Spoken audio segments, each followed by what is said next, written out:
Don't say, hey, give me the beat for free and I'll cut you in 50-50, knowing well you make $0. Either pay the little like 30 some odd dollars for the license. You're not going to make any money giving me this beat for free.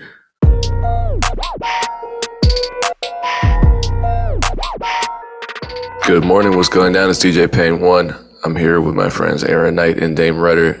This is the Music Entrepreneur Club podcast. And this is episode 100 and who knows. We're really approaching 200 pretty quickly here. I don't know how to feel about that. We're old, and we're trying to come up with new topics so we're not saying the same shit over and over again. But I think we got a good one today. Erinn, you want to update us on your TikTok journey? Erinn's journey to 1,000 followers on TikTok. Just made a viral dance last week. It's amazing. Everyone's doing it. All the kids in the neighborhood. I can't drive a block without seeing it. So thanks, Erinn. I hear you should never say never, so I'm not going to say never, but there's such a low chance of me ever doing a dance on TikTok, so it's definitely not that. I wanted to give an update because I feel like it's important for us to give real-time updates, but I feel like sometimes we could be talking about a goal or an ambition or something that we're working towards that doesn't have any real world application or like that people can't track. Y'all can go on my TikTok right now and see how badly I'm failing. So that's why I feel like this is important because one, it's relatable. I know most people listening to our podcast have at least taken a stab at TikTok because they were told to. So I think it's relatable, but I think it has functional wisdom that's keeping me in the process, which is why I'm sharing this. So I'm going to keep it short, but currently on TikTok, I haven't even reached 1,000 likes. That's how bad this is. Like, well, what are you posting though? I don't even know. Cause for a second for the MEC, I was posting like pretty much the same content we were posting on Instagram and I wasn't getting any traction. I just stopped. But I know that TikTok doesn't really want you to just post like recorded videos, right? So I was, I'd call it being lazy. I just got a bunch of other shit to do, but, they weren't really resonant. Every once in a while, one would do cool, but it definitely wasn't, growing fast. So what exactly are you using? Like, are you recording the video within the TikTok app? Yes. Or like I'll pre-record it, but specifically for TikTok. Gotcha. So I'm storytelling. A goal this year for me was to become a better storyteller. I know that the best paid people in the world are the greatest storytellers and they're usually the best problem solvers, right? So I wanted to improve my problem solving skills, improve my storytelling skills. And in that, it opens up people to my world, what I do, who I am, and what I care about, right? So the things that I'm currently most passionate about that are outward facing is Black people, mental health, and women in the music industry. So that's what my targets are, specifically Black mental health, Black women in business, and just Black intellectualism or Black thought in general, which I feel it like is taken in a very heavy manner. And I'm a very emotional but lighthearted person. And so that's what I'm talking about. Just my lived experience through my lens. So I'm not promoting anything. I'm not anything but myself. I'm like, come get to know me, come get to know a different side of me. Hear some of my horror stories in the music industry, hear where I'm at mentally daily, struggling or what I'm thinking about. Here's something that encouraged me that could encourage you. It's me being superhuman, which I thought would be very compelling because I think I'm interesting and people tend to be drawn to me. It's not translating. So I'm just currently, and this is what I think. I have this thing that I've been writing for the last 6 or 7 months. I don't know if it's going to be a TED Talk or what, but the thought is, what's more important than your best idea? The communication of that idea. So I'm learning that it's not that my ideas are bad. I don't think that they are. And I had a TikTok expert teach me. Payne has interviewed her before, Tianda. So she's the first person to reach out because I tweeted about TikTok one day. She was like, "You should do this. I'm super willing to help you. I'll do it for free." But she like makes a ton of money off of TikTok consulting. In addition to that, I have an accountability group with the Excellence Academy. So I'm staying consistent, and my assistant every day is chopping up stuff, sending it to me. She'll be like, "Hey, you're out of stuff in your bank, so I got to record more."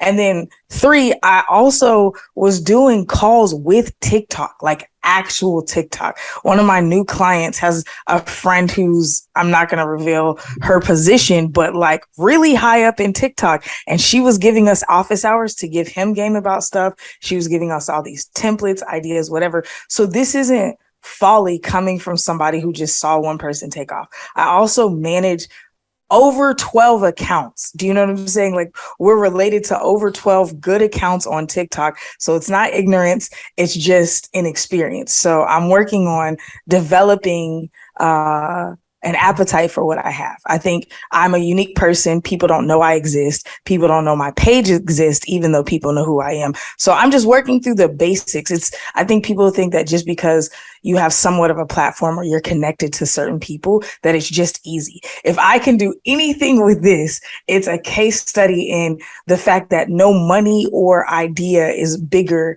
than the actual marketing of it. Do you know what I'm saying? Like, you have to, Russ was recently talking about this, and I'm not like a huge Russ fan, but I'm agreeing with a lot of the stuff that he's talking about right now. He said, I spent $1 million on this last, rollout, whatever.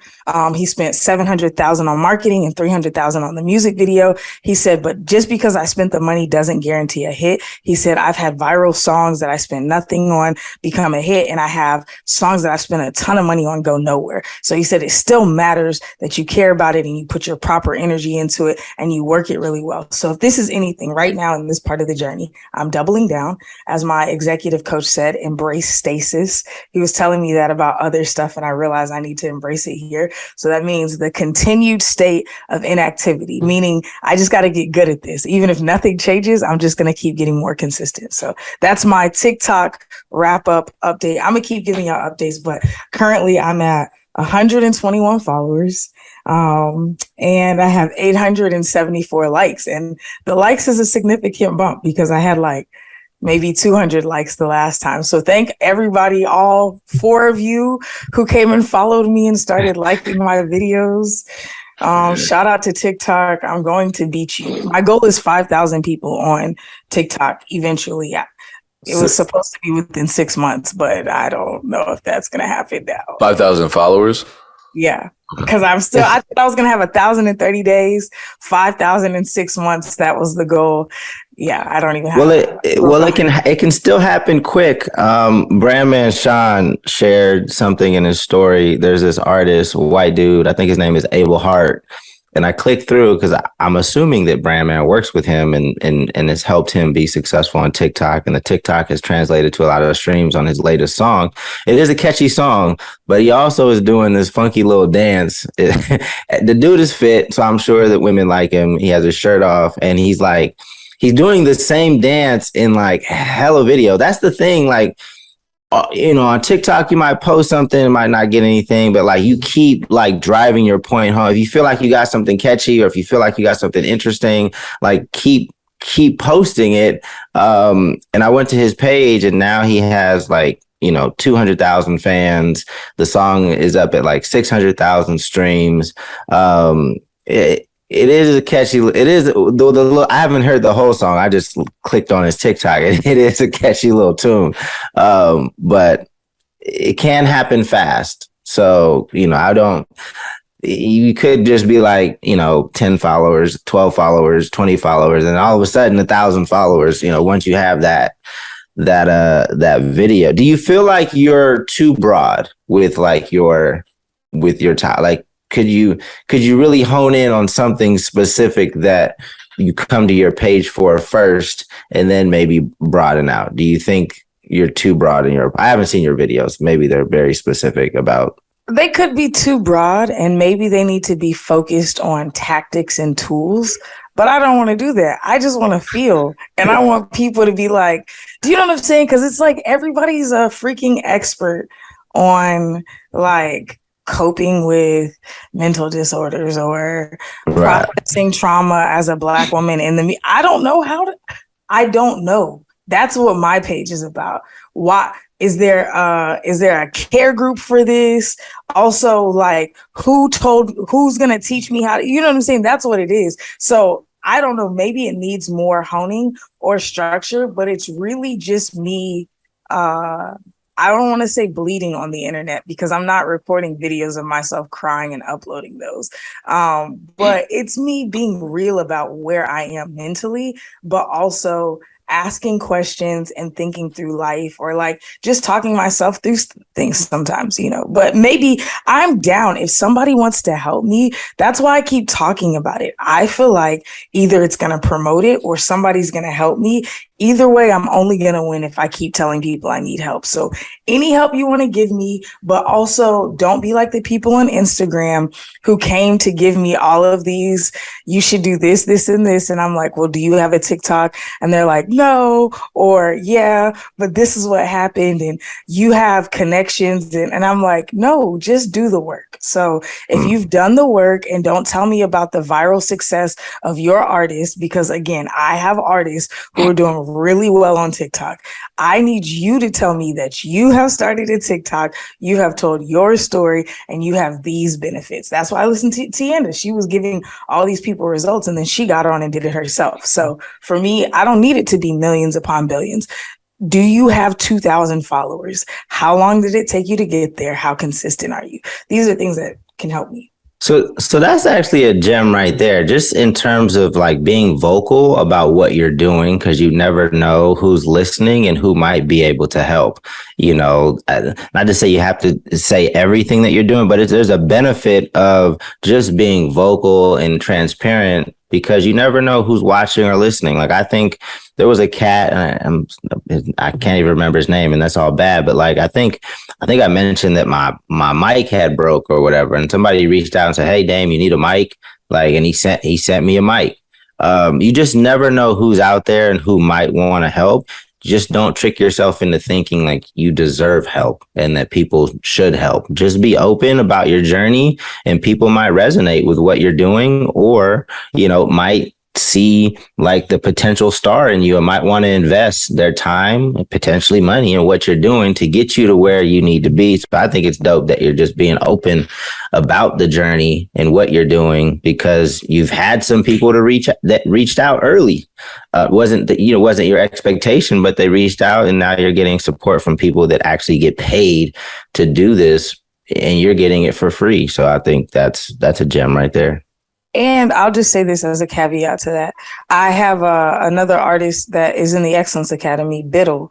He was also, I know, Payne, you also interviewed him. Same thing. He started seeing a decline in his engagement on TikTok and was really frustrated about it. Company reached out. They hired him. He has a crazy contract with them.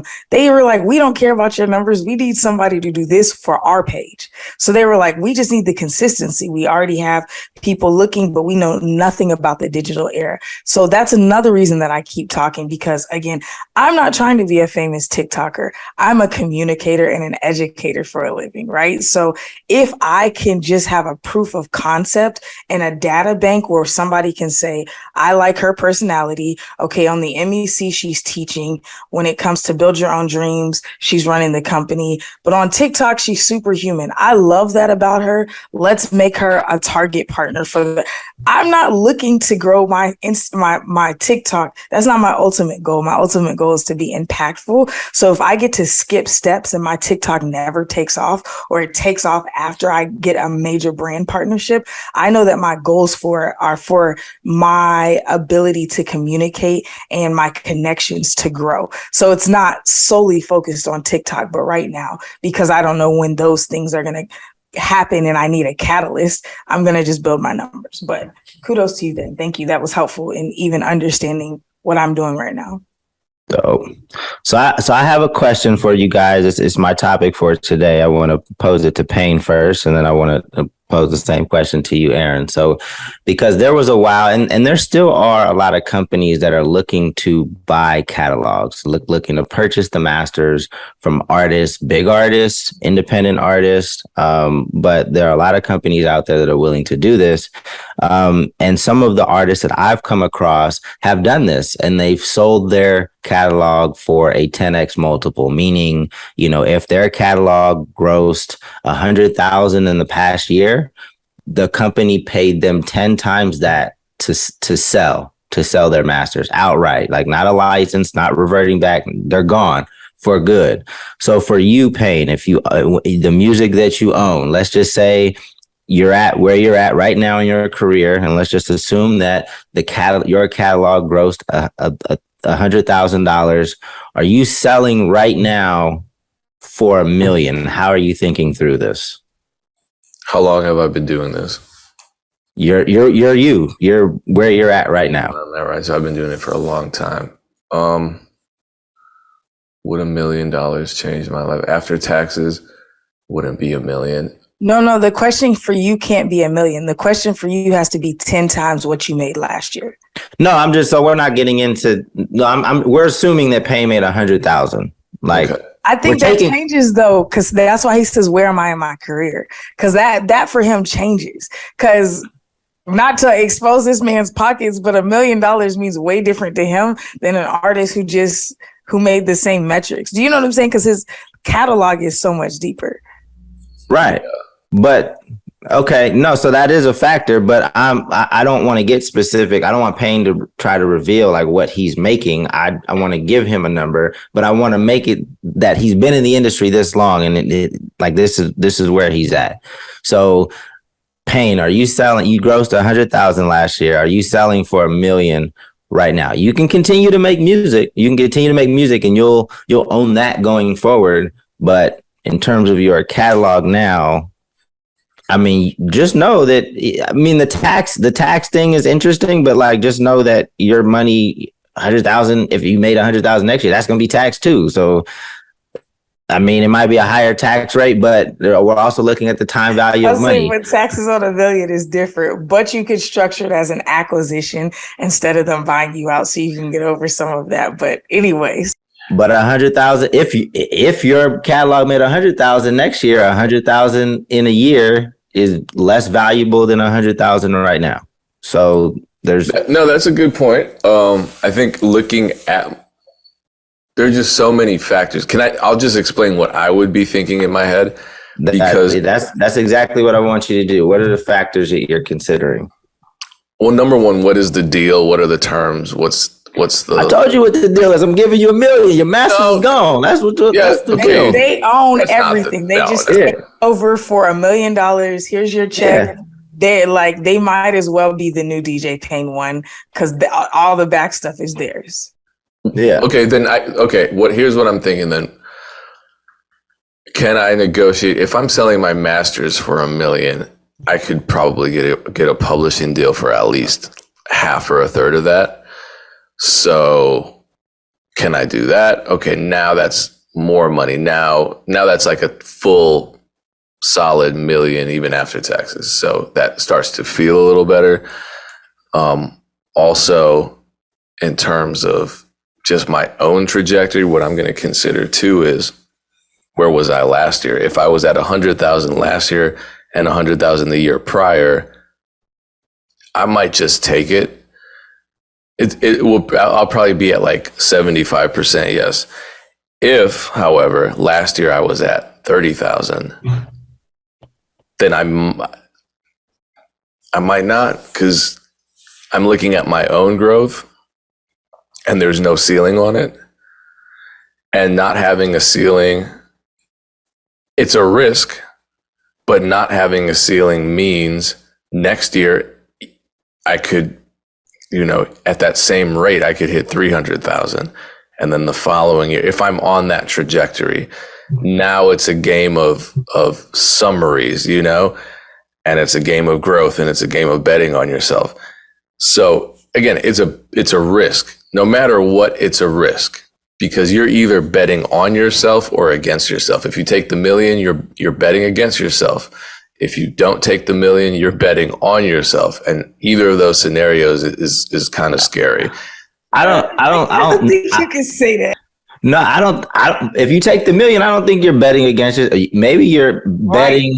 Maybe in a way you betting are for yourself in terms of your ability to invest. I don't know. Like maybe that's a bet on yourself. You are saying, "Hey, I'm going to invest," whether it's on something like completely separate or in your music career.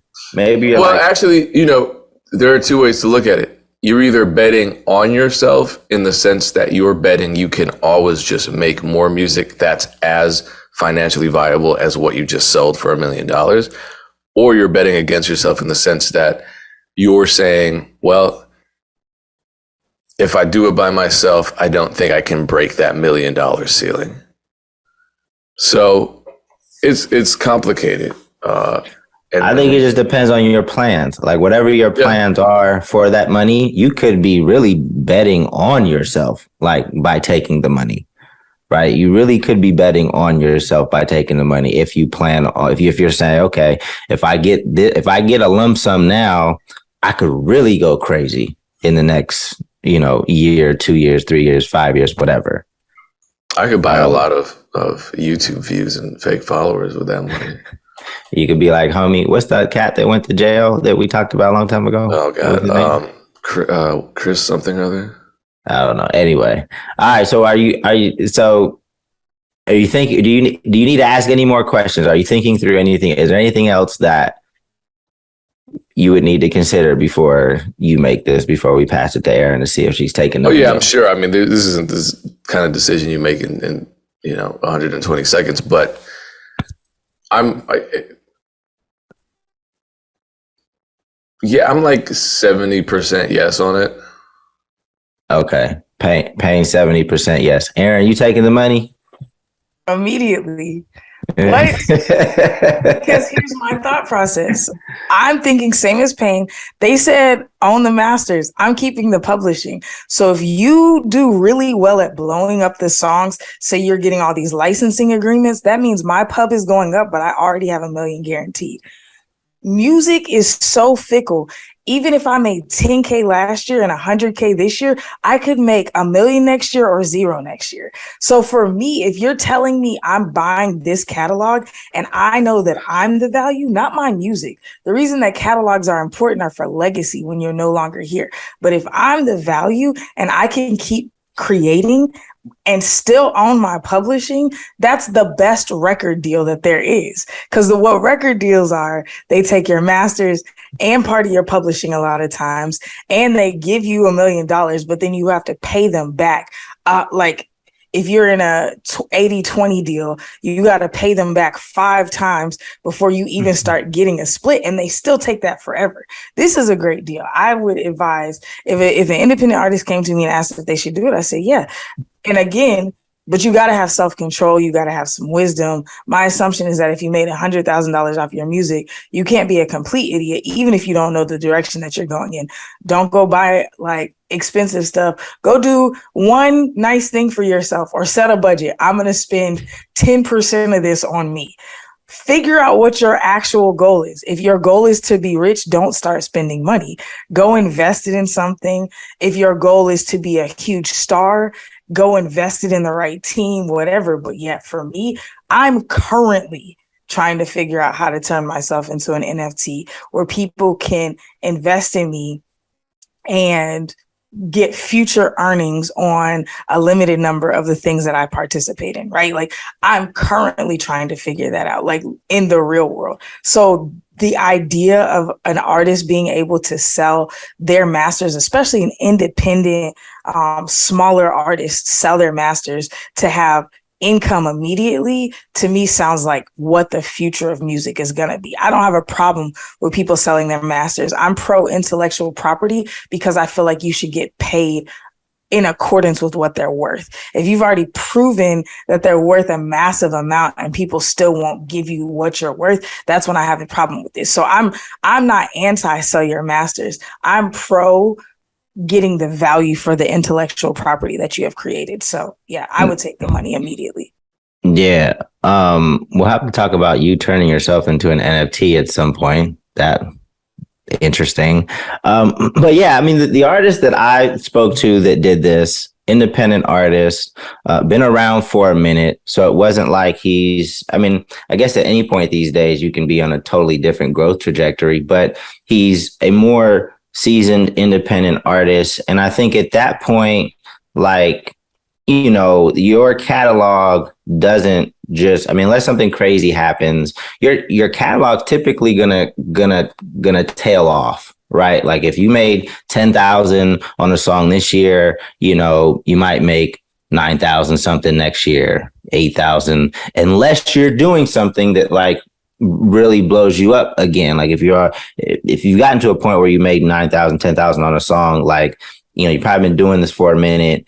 Unless you have a plan to continue growing, it's probably going to tail off. So to make the same, to get 10 years worth of what you just made, like is a pretty good deal. Unless what Payne talked about, unless this is an artist that's early in their career and they just starting to bubble, right? Just starting to bubble. Cause what potentially could happen is, you drop some songs independently and then, a label picks you up. They put more fuel on the fire, and then that catalog immediately becomes way more valuable because you're going to get a lot more exposure. So if you're on that type of situation, then obviously it doesn't really make sense for you to sell your masters.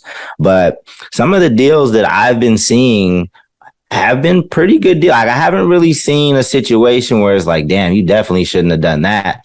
Like, a 10x multiple, 12x, I've seen as much as 15x. I'm like, that's actually a pretty good deal. And I think that, especially if you have a plan for that money once it comes in, right? I think that's probably the most important piece. Like, do you have a plan? Do you want to start a restaurant? Do you want to buy some property? Whatever it is. I mean, I think that also is like, a pretty decent idea. I just want to move people away from the like never sell your masters and things like, because everybody thinks that their catalog, there's all I want for Christmas is you in your catalog. You don't have that.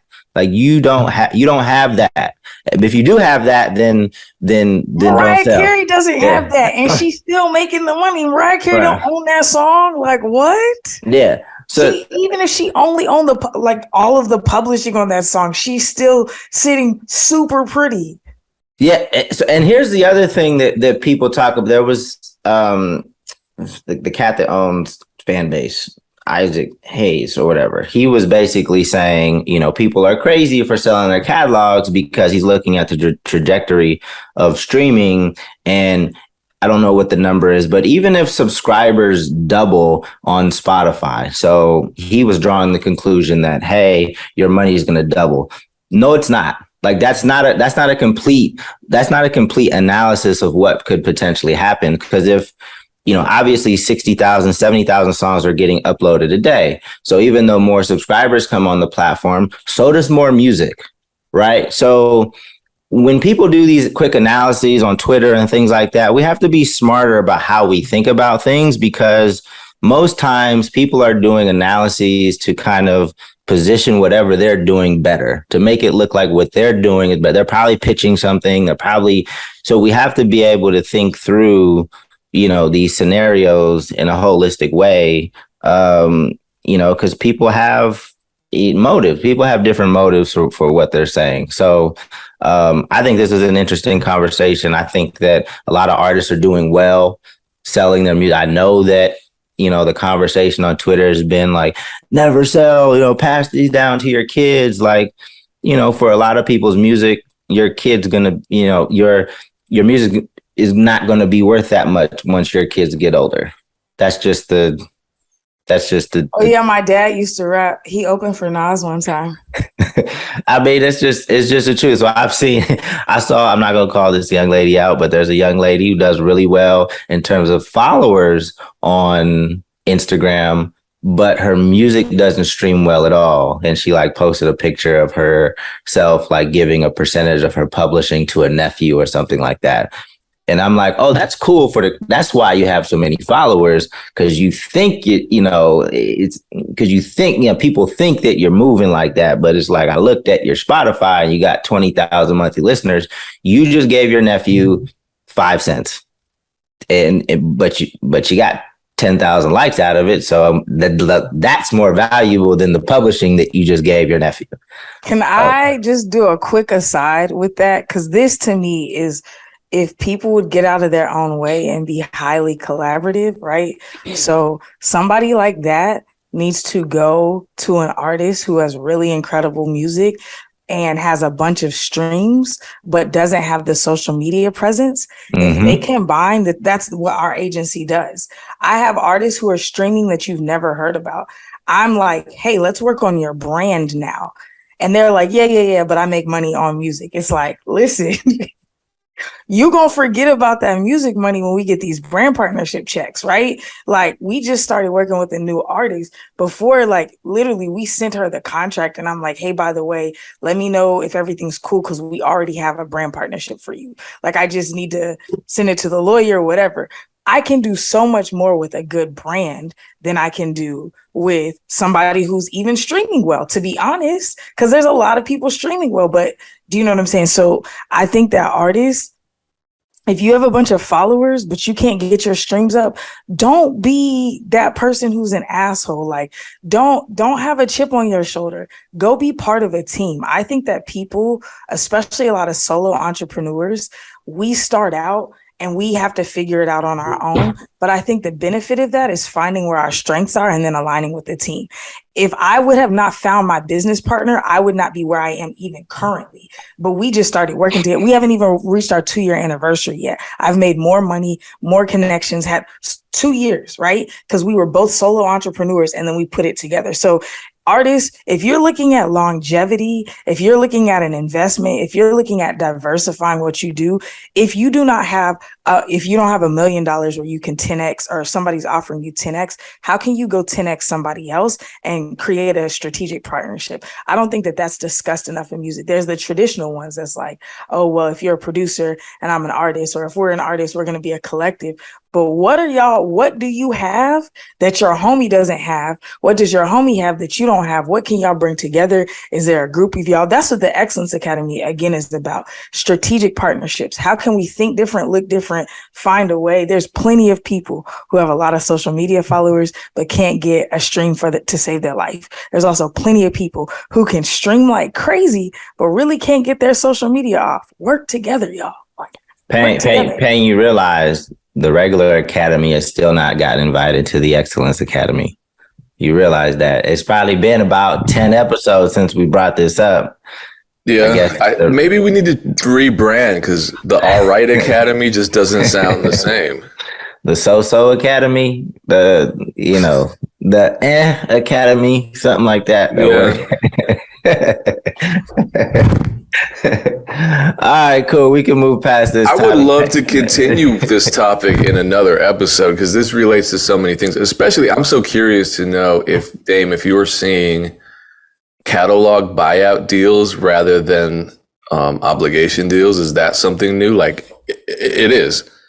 What do you mean obligation deal? I'm not even. I mean, the traditional record deal is we pay you X amount of dollars for this, 3-album commitment, 5-album commitment, or, it's a term commitment. Generally, it's like a minimum delivery of a certain amount of albums. Same with like the traditional publishing deal. And I know that's changing. So when we're talking about signing for $1 million for your catalog, which is retroactive rather than future work, is that now the new normal? Well, I think it's just it's just part of, it's just part of the system now, because you have all these finance companies, investment companies that are now in the music industry because of streaming, right? Like, all these investors are looking for is predictable, reliable cash flow, and streaming has provided that, right? Like, you could look at historical cash flows for a song or a catalog, and you can predict fairly accurately like what it's going to make in the future. They've built these models and things like that. So now you have these new players in the industry, these finance companies, that are just running numbers and presenting deals and opportunities. And I think it's a good thing, right? It's just presenting another option of financing for artists. So, I think the game has just expanded a bit. And it's a positive thing in my perspective. This is also really super beneficial for artists who don't have viral hits. People everybody's chasing a viral. It's no, the finance guys are coming for, they have algorithms, right? Because I've talked to some of them and they're looking at consistent, sustained growth, right? Not 10, 15, 20% jump year over year. They're talking about if it has at least a 2.5% growth, sustained growth year over year for 3 years, we're interested in your back catalog, right? If you have at least 50 songs and this is stuff I'm loving the direction that it's going in because it's not against your future. You're betting on what you already did. I'm super pro that because it's True. Essentially buying a house, fixing it up and selling it. I'm super cool with that. What I'm not cool with is the cost. We're going to give you the financing for the house, but that goes with you on your next 3 houses. That's what the record industry is right now. You know what I'm saying? So I love the direction. But yes, to your question, what you're saying, that's definitely, they're asking for back catalogs. We want master ownership. We don't touch the publishing. We want it to be super clean. We own everything that looks like it makes money. You own all the stuff that we don't understand on the back end of the music. Yeah. No, I love that. I think it's way, way, way, way better. For a number of reasons. I think the fear of signing with a label is that vague future obligation that you have, because at any given moment they can just say, we don't like any of this stuff that you're sending us. You got your advance, cool, but we're probably already recouping stuff out of your budget the second you walk through the door. And then in addition to that, you're never going to put an album out again because you don't fulfill this obligation if we say you didn't fulfill the obligation. And that's 100 more songs that they just added to their bank that they're going to sell later. Yeah. And if they even come out, and then if they don't do well, then, there are so many artists that just, it's like being in limbo I always do the relationship metaphor, but that's my biggest fear in anything, just kind of being in this limbo state, with a label. The label doesn't want to put your music out, but they're not releasing you. It'd be like being in a relationship where you're not happy, the other person isn't happy, but they, for some reason, won't allow themselves to break up with you. And you're like, this is miserable. I just want to move on. So yeah, the back catalog is great. I can see this obviously being valuable to certain artists, and then someone's going to come around the conversation and say, well, what about Russ? Russ made millions off his back catalog. The devil never asked any damn one of you to be his advocate. But there's always this need for people to play devil's advocate and then kind of hide behind names of people who have done something that they don't know. Anytime I talk about beat leasing, they're like, oh, Premier never leased no beat. Shut up. And you've never met Premier, so shut up. You think Premier is going to be mad that there are producers out there making money independently? I really don't think so.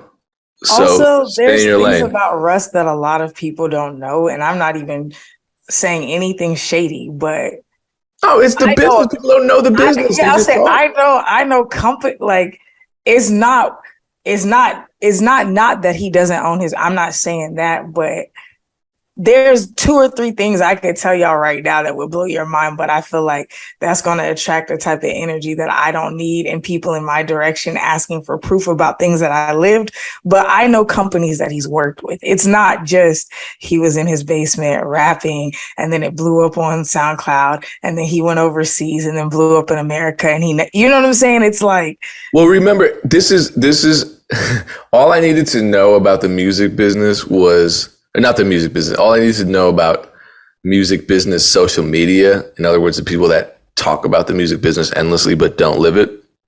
Remember when Macklemore was the top of everything, and love Macklemore or hate him, and I don't hate him. It was. I'll say this about him. He had a long career leading up to that crazy viral success moment. He was playing 90-person capacity venues in my city. My friends were opening up for him. He took the traditional underground route, and somehow I don't know how it blew up. It's an amazing story. That being said, at the time that he was on top, and he did it in kind of like this pseudo independent way, like the way that Funk Volume did it. Funk Volume was still independent. They had partnerships, major deals, that kind of thing. There were people who swore up and down that he was an industry plant, that he came out of nowhere, that he was signed to a major. This was all a front. And then there were people that swore up and down he was the most underground guy in the world. And it's like, neither of you are right. And then there was this whole debate about him versus other rappers. Like, well, Kendrick's way more underground. And I'm like, Kendrick's been signed to a major for the last decade, damn near. What are you talking about? Yeah, well, but what about, and it would just be the most asinine conversation ever from people who didn't even understand what a major label was, because people just love coming up with their own descriptions of and definitions of words that they use during Twitter debates. Because the point of going online and talking about the music business isn't to educate or learn. It's just to be right and win an argument and then post the crying Jordan meme at somebody at the end of it, and that's it. And that's very stupid. No one grows from it. But that's why these conversations get hairy. And that's kind of what I wanted to bring up. That segues into what I wanted to rant about. And yeah, it is a rant. It's been a ranty kind of week. When you start posting stuff that's a little too left of neutral, there's going to be some sort of backlash. I mean, I could wish Twitter good morning and someone would want to argue with me, but this was a little more contentious than that, because there was a whole conversation on Twitter about beat buying and why beats shouldn't be free, and the whole. I'll read one of the tweets. It was just a series of replies that I was getting from recording artists that were saying basically, and some of it's insane. It just shows that there's a lot of ignorance out there. Shout out to everyone I debate with. I don't think it got personal with this guy, so shout out to him. At I am that one guy. He says, because the whole conversation was, there were people saying, I don't want to pay for beats if I'm not making any money off of them. And I'm that one guy says, I think he's just saying producers often try to shame you into buying beats by saying you have to invest in yourself, but investments have a return. If there's no return that comes with working with you, then how is that an investment? Drop a pin on that. If the return is coming from my views and my clout, not yours, I would say you working with me is an investment for you. And there were some other folks that said, there was a woman who joined the conversation too and basically said, an investment should have a return. Now, this goes back to this whole, would you take $1 million for your catalog and this and that? Again, that's a guaranteed $1 million, right? There are so many risks. The music business in general, starting your own business, pursuing something off the beaten path with no guaranteed income is a risk. That's just it. So just even calling yourself a rapper or calling yourself a producer entails some degree of risk, just by the simple nature of what it involves. Same with saying, hey, I'm opening a small business. Huge risk. Are you serious? Virtually any small business on the planet involves more initial investment. Virtually every small business. Okay. Storefronts, rental space, licensing, education, this and that. You don't need any of that to make beats or be a recording artist. You really don't. So if we're still having this conversation about risk when there's really very little risk involved, it's crazy to me how someone can say, if my investment, I'm not going to pay for this. I'm not going to buy this beat. I'm not going to pay for engineering. I'm not going to get these graphics. I'm not going to buy this drum kit because I don't think I'm going to make any money off it. If I do, well, that's not how the fuck anything works. That's literally not how anything on the planet works. you don't get to see the future and reap the rewards of your decision at the same time. To get on the same page, because I don't want this to turn into a rappers versus producers thing, and that's inevitably what it becomes, which I don't like. So I'm a DJ, right? I'm on the same page as a rapper when it comes to live performance. This has happened to me many times. This is why I do contracts and deposits. I don't play anymore. I do not play, and you shouldn't either. But I'll agree to DJ, right, for a price. You know, saying it's like, I'm going to DJ for $500. That's my price. Do you agree? The promoter says yes. We play the show. The promoter doesn't make as much money as they planned. And they're like, hey, you know, fam. Like once they start using words like fam and all those bro, and it's like, great, here we go. Just give me the money. Well, you know, we just didn't do as well as we thought. And like, can we renegotiate? No, bitch. We don't renegotiate after I did the work.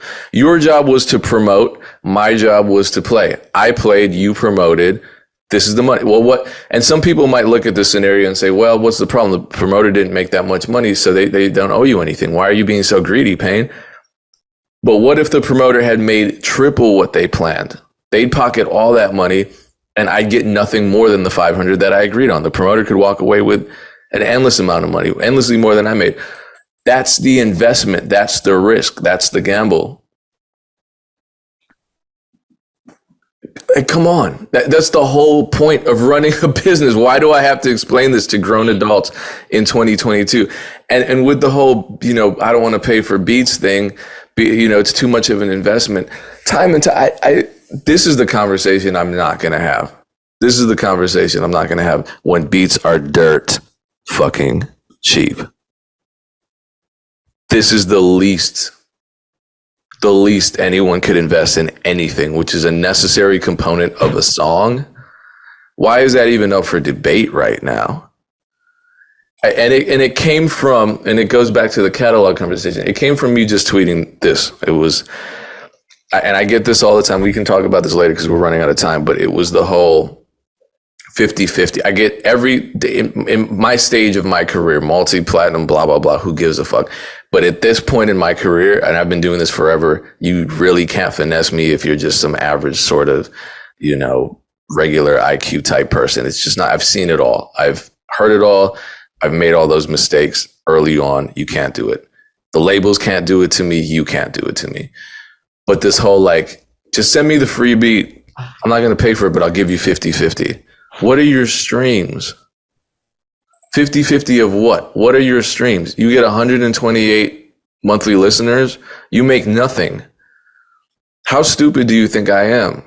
You're offering me a 50. Are you ignorant or are you evil? Just be honest. Don't say, hey, give me the beat for free and I'll cut you in 50-50, knowing goddamn well you make $0. Either pay the little like 30 some odd dollars for the license, or just say up front, hey, I don't want to pay. You're not going to make any money giving me this beat for free, but I'm just going to be bold and ask. I would respect that more. All I would say is no, thank you. But when you approach someone and try to sneak your way in with this whole promise of 50-50, that's a finesse. It's gotta be. People can't be that ignorant. You gotta tell them why it's a finesse though, because I think people are still missing your point. Like people don't know that producers get that anyways. So you offering that is a ridiculous offer, because even if you paid for the beat, you would also give me 50% of publishing. So you offering a 50% split on the master when you don't make money. That's what I'm saying. It's just like, I think people think that they're being generous. You already owe me that on the publishing. Yeah. On the master, if you don't make money, which is the barrier that you're saying is stopping you from buying the beat, then why would I be inclined to give it to you because you don't have $15 to pay for a beat? Insanity. Well, yeah. I mean, it's giving, I just want to be clear. If you're offering, and I'm on the same page as you, if you're offering a 50-50 split, I am assuming that's the master side, because, you know, people don't even know about publishing. They're just thinking about like the distributor split, which is on the master side. So if you're offering me 50% of that and you're getting tons of streams, that's very generous. If you're making $0, which unfortunately is the majority of music that's uploaded to Spotify, the vast majority, then there's no value there. I'm not saying that to shame anybody. This is an investment. This is why I keep my prices low so they're accessible. I'm not trying to bankrupt anybody. I'm trying to pay my own bills. I hope everybody I work with, even people I don't work with, I hope everybody succeeds and makes money. However, not everybody's doing the things they're supposed to do. Not everyone's at the point in their careers where they can make money. But the fact of the matter is, people who are providing a product, a service, their time, their energy, their expertise are not there to work for free for you. They're not there to serve you just because you don't want to pay. You think I want to pay for stuff? There's a lot of stuff I don't want to pay for. I just do, like, you don't make any money off your cell phone, probably. Even if it's a business line, AT&T is not going to give it to you for free because you haven't turned a profit off the phone calls you're making. You know what I mean? Like, you don't buy. I wish Spotify would give me a free monthly subscription, and Apple and all the other ones. I'm making you money, so I feel you know what I mean? And it's like, you sign up for TuneCore or something, you got to pay for that. Have you ever gotten a check from them? No. They're still not giving it to you for free. This is just such a silly, asinine, ridiculous concept that somehow I very rarely see debated in other arenas other than like the recording artist producer relationship. It just doesn't make any sense to me. I can't figure it out. My only 2 cents is the difference is, with, all those other subscriptions or things like that, like, we are developing relationships in this business, right? So if you do see value in someone or they see value in you, there's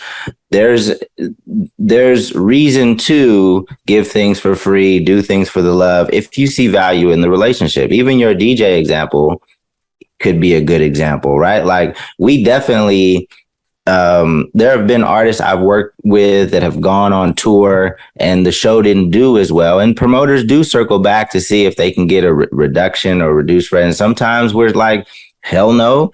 But if this promoter's been good to us and we feel like they're going to be supportive in the future, and maybe there was some, weird reason why the show didn't do well, let's have that conversation so we can keep that relationship intact and keep it moving and make the show bigger and better the next time. So that's the only thing that I will say. I agree with you for the most part, but relationships are very real things, and we do want to protect them, grow them, nurture them, with the right people. If it's just Joe Smo, I don't know, your music sucks, whatever, pay the 30 or get out of my inbox.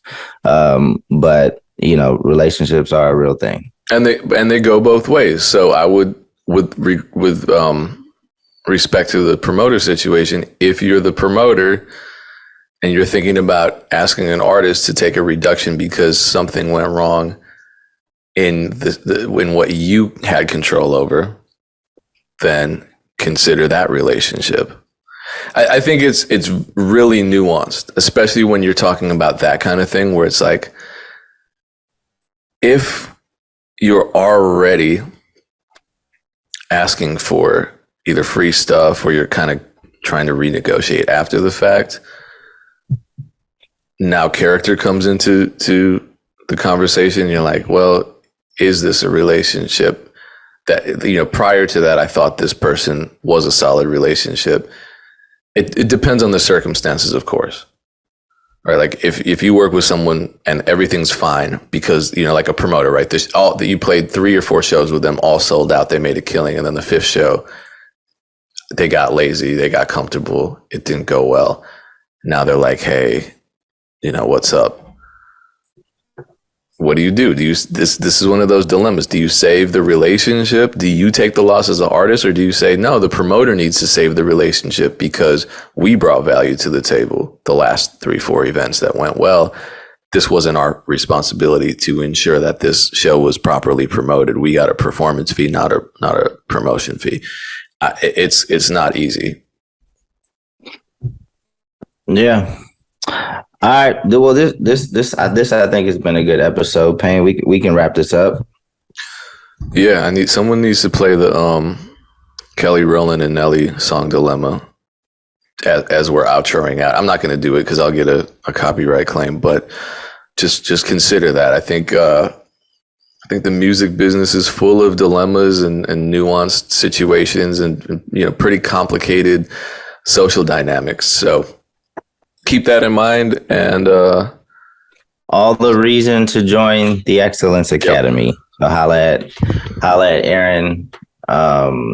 And we're going to be keeping you posted on all the updates, Payne's Looped In show. If you just text us, text MEC to 844-206-7800. We'll keep you posted. But, I think everything always comes back to education. The more you know, the less shady situations that you'll find yourself in. Yes, absolutely. And until next time, appreciate you watching, listening, consuming. Peace. Peace.